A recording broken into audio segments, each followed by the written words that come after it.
You will spend roughly 6 hours and 45 minutes looking at a screen today. Not because you chose to, because something in your biology demands it. But here's the strange part. For roughly 300,000 years, your ancestors, same brain, same hardware, lived without a single notification, without a single feed to scroll, and they were fine. They weren't bored. They weren't restless. And honestly, they might have been more engaged with life than you've been in months. So what changed? This isn't a video about phones bad, go outside. That's boring advice and you already know it. This is about a mismatch between the brain you inherited from a long line of survivors and the world that brain now has to navigate. A world it was never designed for. We're going to look at what daily life actually looked like for ancient humans. Not the Hollywood version, but what anthropologists have documented. Then we're going to trace how a chemical in your brain called dopamine, which most people misunderstand completely, went from being your greatest evolutionary advantage to the thing that keeps you pinned to a glowing rectangle at 2 in the morning. And along the way, we're going to talk about a man who shocked himself 190 times to avoid being alone with his own thoughts. But we'll get to him. So let's start with a number that surprises people. In the 1960s, anthropologist Richard Lee spent time living with the Jew Huansi people of the Kalahari Desert, one of the last remaining hunter-gatherer societies on Earth.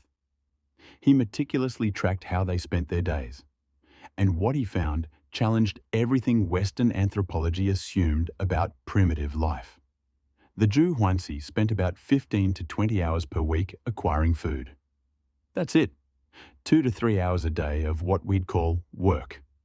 Now, before we romanticize this, later analysis showed that when you add food processing, cooking, and tool maintenance, total labor rises to something closer to 40 hours a week, comparable to a modern job. So it's not that they were lounging around in paradise. But here's what's critical. The texture of their time was fundamentally different from ours. They didn't clock in and clock out. There was no commute, no meeting that could have been an email. Their work, tracking animals, identifying plants, processing food, required deep focus, physical engagement, and real-time problem solving. And their leisure, it wasn't passive. It was social, storytelling, music, games, ritual, teaching children, maintaining relationships that were, quite literally, a matter of life and death. The Jew Huansi even had a practice called insulting the meat. When a hunter brought back a large kill, the group would mock the catch. This tiny thing, you drag this back? Not because they were ungrateful, because they'd developed a social technology to prevent any one person from accumulating too much status or power. The point is, every hour of their day, working, resting, socializing, was engaging. Not because life was easy. It often wasn't. But because their brains were doing exactly what they evolved to do. Now, dopamine. You've probably heard dopamine described as the pleasure chemical, the thing your brain releases when something feels good. That's not quite right. And getting this wrong is actually central to understanding why you can't put your phone down. Neuroscientist Robert Sapolsky ran a series of experiments with monkeys that changed how we understand this system. He trained monkeys to press a lever after seeing a light signal. Press enough times, and they'd get a food reward. Here's what he found. Dopamine didn't spike when the monkey got the food. It spiked when the monkey saw the signal. Dopamine is the chemical of anticipation, of wanting, of something good might be about to happen. It's not the reward, it's the pursuit of the reward. And here's where it gets really interesting. Sapolsky then made the reward uncertain. Sometimes pressing the lever worked, sometimes it didn't. And when the odds dropped to 50-50, a coin flip, the dopamine response skyrocketed, higher than when the reward was guaranteed. Think about that. Your brain releases more motivation chemical when it doesn't know if the reward is coming. Now, in an ancient context, this was genius engineering.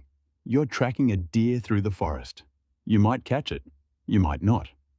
That uncertainty keeps you locked in, focused, alert. Your dopamine system is designed for sustained, effortful pursuit of uncertain rewards.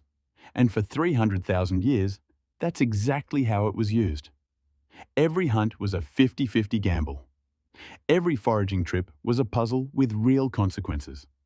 Your dopamine system wasn't being exploited. It was being used as intended, to keep you engaged in the difficult, uncertain, deeply rewarding work of staying alive. So what happened? In 2006, an interface designer named Asa Raskin had a simple idea. He was annoyed by next-page buttons on websites. Clicking through pages felt clunky, so he designed a feature where new content would load automatically as you scrolled down. No clicking, no stopping, no end. He called it infinite scroll. Raskin didn't think much of it at the time. It was just a UX improvement.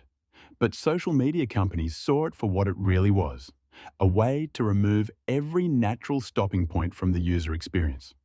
See, your brain relies on what psychologists call stopping cues, signals that an activity is complete. The last page of a chapter, the end of a TV episode, the bottom of a newspaper. These cues tell your prefrontal cortex, okay, we're done. Time to decide what's next. Infinite scroll eliminates all of them, and it pairs that with the exact mechanism Sapolsky identified. Every scroll is a lever press. Sometimes you get something interesting, sometimes you don't. But the ratio, it's calibrated to hover right around that 50-50 sweet spot. Maximum dopamine, maximum engagement, minimum conscious control. This is why Raskin now calls his own invention one of his biggest regrets. He's estimated that infinite scroll across all platforms wastes the equivalent of hundreds of thousands of human lifetimes every single day. He co-founded the Center for Humane Technology specifically to fight the design pattern he created. But here's the part people miss. The problem isn't just that social media is designed to be engaging. The problem is that it mimics the exact type of engagement your brain evolved for. Uncertain rewards, constant novelty, quick feedback, but strips away everything that made that engagement meaningful. When your ancestor tracked a deer, the dopamine loop had a resolution. You either caught it or you didn't. You ate or you went hungry. There was a stakes arc, an ending, a real consequence. When you scroll, the loop never closes. There's always another post, another video, another maybe. Your brain keeps pressing the lever, but the reward never fully arrives, and over time, that does something measurable to your neurochemistry. When your brain is flooded with dopamine repeatedly, the kind of constant, low-effort hits that scrolling provides, it starts to protect itself. It reduces the number of dopamine receptors available. Neuroscientists call this downregulation. In practical terms, it means you need more stimulation just to feel the same level of engagement. The volume knob gets turned down on your capacity for interest, motivation, and reward. This is why a book feels boring after an hour of TikTok, why a conversation feels slow after a morning on Twitter. Your baseline for interesting has been artificially inflated by a system designed to exploit the exact chemical that once kept your ancestors alive. This is what researchers call an evolutionary mismatch. Your dopamine system evolved in an environment where rewards were scarce, uncertain, and required effort. Now it operates in an environment where rewards are infinite, algorithmically optimized, and require nothing more than a thumb movement. Same hardware, radically different operating conditions. And remember, this brings us back to that man with the electric shocks. In 2014, psychologist Timothy Wilson at the University of Virginia ran a study where he put people in a plain room for 6 to 15 minutes. No phone, no book, nothing, just them and their thoughts. The result? Most people hated it. They found it genuinely distressing to simply sit and think. But then Wilson added an option. There was a button they could press that would deliver a mild electric shock. A shock they had already tried and said they would pay money to avoid. 67% of men and 25% of women chose to shock themselves rather than be alone with their own thoughts. One man shocked himself 190 times in 15 minutes. Wilson's conclusion was elegant and unsettling. The human mind, he wrote, is built to engage with the world.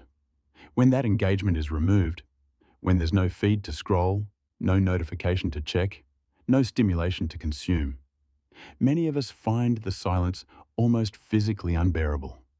Not because we're weak, but because we've trained our reward system to expect constant input. We've taken a brain that evolved for the rich, demanding engagement of the savannah and put it in a world that offers frictionless, meaningless stimulation on demand.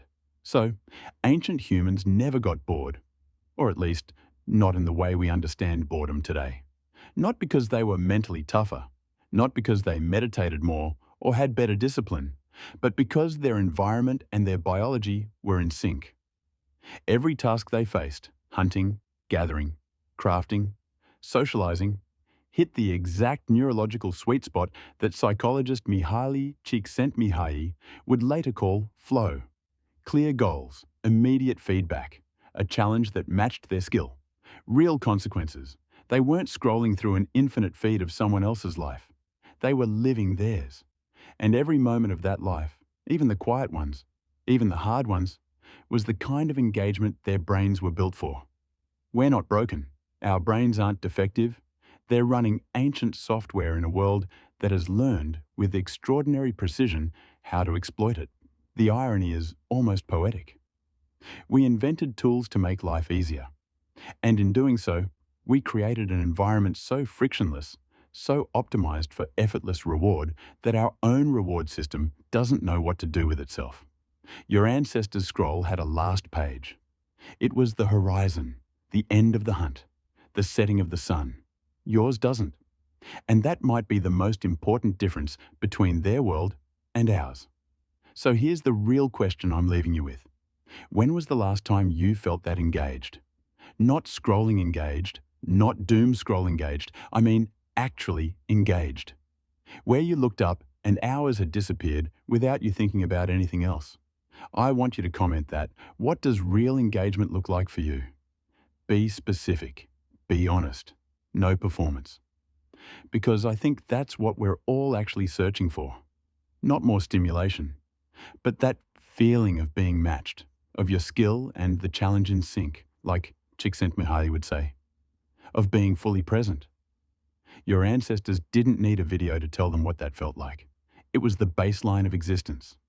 Maybe we need to remember it out loud, and maybe the conversation about it, right here, in the comments, with each other, is the closest we get right now. So like this, if it resonated. Subscribe if you want to keep thinking about why your brain works the way it does. But most importantly, comment that moment. Tell me what engagement feels like for you. Let's remember this together.